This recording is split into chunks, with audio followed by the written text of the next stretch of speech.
pengersa wakil takin, Kiai Adi, Kiai Munawir, juga kepada Saibul Manakib Bapak Haji Munasik beserta istri dan keluarga besarnya. Semoga dengan keberkahan dari manakib ini, niat baik, hajat baik, cita-cita baik yang lama, yang baru ataupun yang akan datang diijabah, dikabul Allah, amin. Sebenarnya saya nggak perlu bicara, nggak perlu ceramah, nggak perlu memberikan tausiah. Ini sudah ada dua guru kita. Saya hanya cerita saja. Mungkin sebagian daripada yang ada di sini sudah tahu siapa saya, dan sebagian juga ada yang belum tahu. Saya ikhwan lama yang baru mendapatkan hidayah taufik dari Allah Subhanahu wa taala melalui pengalaman-pengalaman yang selama ini saya hadapi, yang selama ini saya betul-betul perdalam. Di antaranya pengalaman di dalam kemursidan, di dalam mempelajari tentang thariqat Qadiriyah Naksabandiyah. Jadi kita ini ahli suluk, Pak. Kita ini ahli suluk. Ada ahli tabaruk, ada ahli suluk. Pengalaman saya selama hampir dari bulan Januari sampai bulan Juni, saya terus-terusan diuji oleh Allah dengan suatu penyakit. Yang penyakit itu nggak tahu saya. Tiba-tiba ada kiai dari Lampung ngebel saya, ada kiai dari Tasik ngebel saya, terus ada lagi dari Bogor ngebel saya. Saya nggak tahu itu kiai kok tahu saya, ngebel ke saya. Apa yang beliau ucapkan? Sama semuanya. Kiai itu sakitnya bukan sakit biasa. Pernah apa enggak? Dulu, ini sebelum saya jelasin ke beliau, ke yang tiga itu. Dulu pernah enggak memusuhi seorang waliullah? Kata saya, kalau saya memusuhi belum pernah. Ini dengan kiai siapa ya? Enggak, saya pengen nanya aja katanya. Hampir semuanya sama, tiga-tiganya itu menjelaskan tentang itu. Memusuhi seorang waliullah. Saya jawab, saya nggak pernah memusuhi waliullah.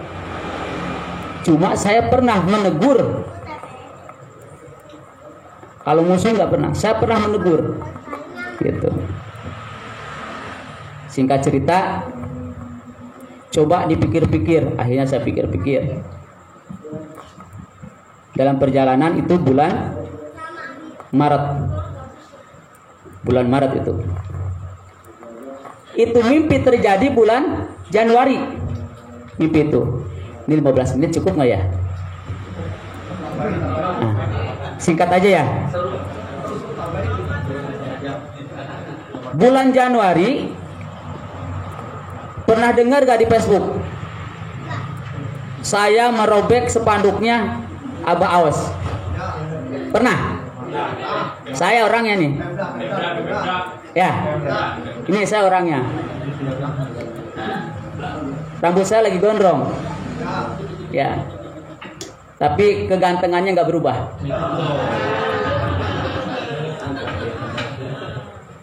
Saya merobek bukan bermaksud untuk membenci, tetapi saya ingin menghilangkan nama Suryalaya, karena di situ ada nama Suryalaya. Nggak benci saya. Ketika saya sobek, Ternyata yang tersobek itu cuma sebelah Abah Anom dengan Abah Aos. Tersobek tuh. Abah sepunya enggak. Kata istri, udah Bi, itu ada polisi. Kebetulan berdua tuh, saya lagi berdua. Ada polisi, biarin aja, emang kenapa? Gitu. Akhirnya saya sobek, udah saya simpen. Yang dari Bogor, yang dari mana-mana ngebel saya. Pokoknya ngancam. Nah, saya udah, itu mah suatu ujian buat saya. Selesai. Istri saya meninggal. Bulan Januari saya diuji oleh Allah. Saya dikasih mimpi berturut-turut sampai 3 kali dikasih mimpi. Pangersa Abah Aos datang di mimpi saya. Itu bawa rombongan di bis, tapi mukanya nggak pada kelihatan di bis itu. Cahaya semuanya, kayak pakaian ihram semua.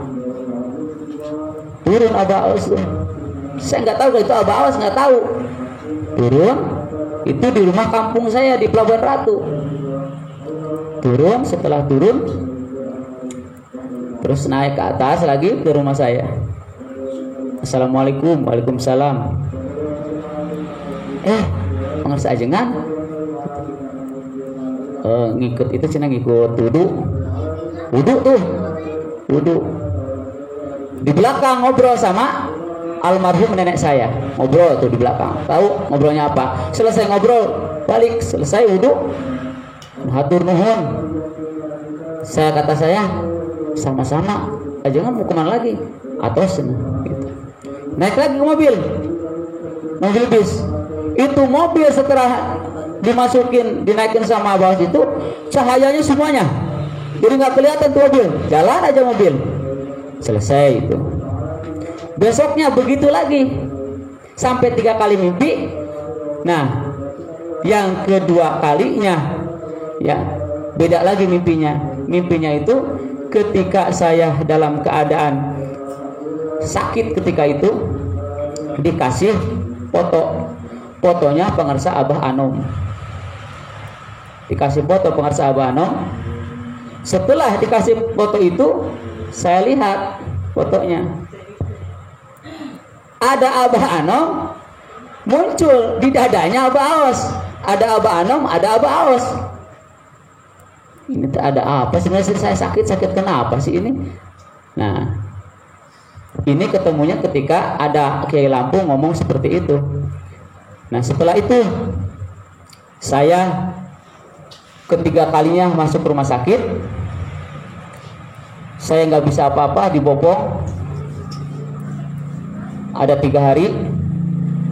Saya bel Haji Aris, Ji, mohon maaf ini, tolonglah saya usulin ke pangersa Abah.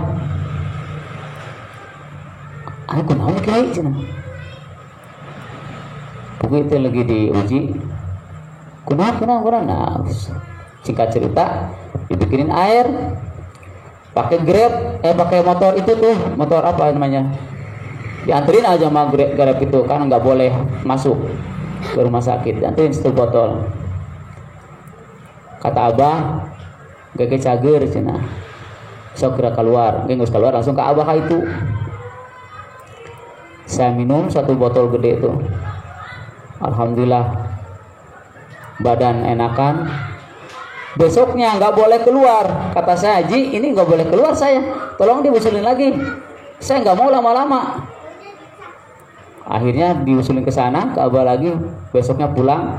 Langsung saya berangkat ke pangersa Abah. Sekitar 3 hari kemudian berangkat. Ya, saya berangkat sowan ke sana. Saya cerita kebetulan tidak langsung dengan pangersa Abah karena saya dalam posisi lagi ketika itu kemalaman, ngantuk. Saya hanya diam aja di Abah. Dan itu kejadiannya sampai membuat saya bertanya-tanya gitu Pak. Bertanya-tanyanya kok sampai segininya kita bersuluk itu. Kata pangersa Abah, saya nanya ke beliau dalam rangka kholwat, bah sebenarnya ada apa sih? Kok saya diberikan ilafat seperti itu? Kata Abah, ini mah mudah-mudahan omongan Abah ya, mudah-mudahan omongan Abah. Karena saya yakin pengarsa Abah Anom. Kata beliau gini, lamun hayang diajar ilmu jeung ibadah amaliyah ka aos, itu ngomongnya. Jadi Pak, gini Pak, saya itu pernah mendengar dulu kalau ajengan jajan itu ahli ilmu, kalau ajengan gaos ahli amal. Saya pernah dengar gitu. Nah ketika itu saya yakin yang ngomong itu Abah, karena tidak jauh berbeda dengan omongan itu. Lamun hayang ilmu jeung bisa ngamalkeun ka aos, bilang gitu. Oh berarti saya harus ke sana. Tetapi beliau tidak menyebutkan, hanya saya yang bisa menafsirkan siapa itu pengarsa Abah Aos. Biarin Bapak sekali nggak usah tahu, ini mah rahasia saya. Ya, yang jelas saya yakin beliau pengarsa Abah Aos itu adalah seorang mursyid. Amin ya robbal. Gitu. Nah Bapak sekalian, yang saya pernah dapatkan dari pengalaman itu, ternyata sekarang ikhwan akhwat yang ada di Suryalaya itu hanya sebatas tabaruk. Tahu tabaruk? Tabaruk itu hanya sekedar mencari keberkahan, tidak berguru. Tidak berguru. Paham nggak? Awas. Mereka yang ke Suryalaya tidak berguru. Itu bertabaru. Kenapa? Karena Abah Anom sudah wafat secara zahiriyah. Sedangkan suluk itu harus ada mursyid dan harus ada salik. Betul Kiai? Kiai, betul ya? Kalau salah Kiai. Jadi kalau kita ini sedang melaksanakan suluk,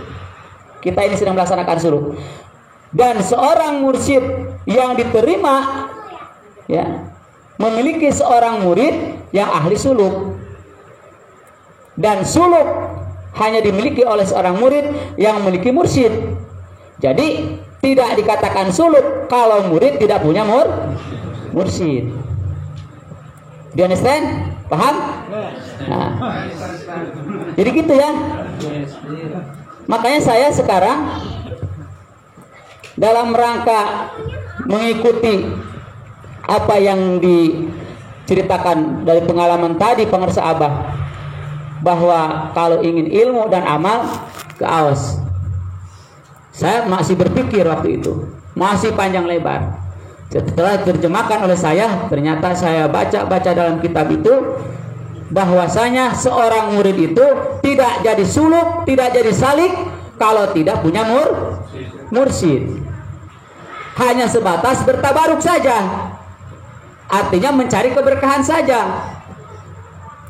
Tidak punya silsilah. Tidak punya silsilah kecuali kalau murid dijadikan mursyid. Artinya apa? Membuat kemursidan sendiri. Contoh misalkan Pak Haji Munasik, murid Abah Anom. Beliau diangkat jadi mursyid. Ya. Silsilahnya nyambung ke Abah Anom. Tapi kalau kita masih jadi murid, tidak punya mursyid, mursyidnya sudah wafat, maka kita bukan lagi jadi murid dalam berguru, tetapi bertabaruk kepada guru, tidak memiliki titel salik atau seorang suluk.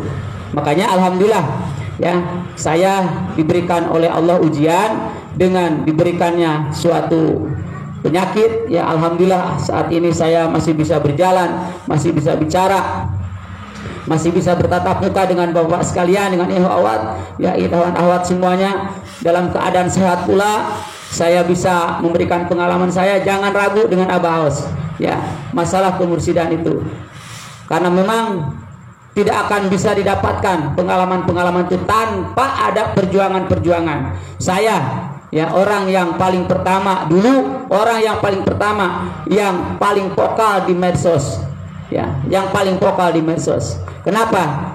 Karena saya tidak menerima apa? Menerima tentang keberadaan Abah Os. Tetapi setelah saya diberikan oleh Allah ujian seperti itu dengan berbagai macam pengalaman saya, diantaranya saya selalu berholwat memohon kepada Allah agar diberikan petunjuk, ya, alhamdulillah. Dengan petunjuk itu ternyata benar apa yang ditunjuk